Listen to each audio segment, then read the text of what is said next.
Alright, I'm starting this job.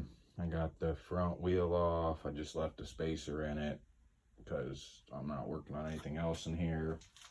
Really, I should have probably loosened up those dampers before I took that wheel off. The top clamps loosened up. I got the caps loosened up. I got the lower clamps are still tight. I got the caliper off, the speed ring, like suspended on a toolbox, on top of a toolbox that I don't mind messing up.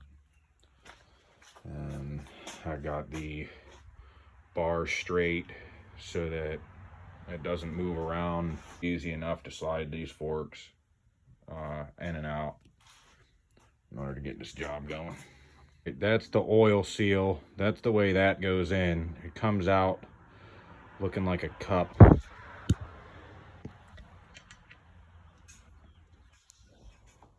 Yeah, it goes in like that.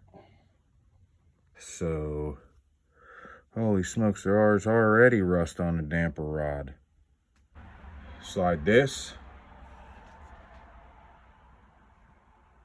into the fork tube, bottom out the fork tube into here, and then drop the damper in. This is where I'm at.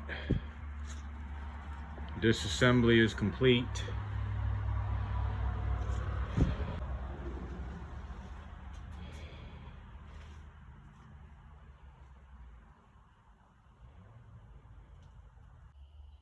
That's it. Good night.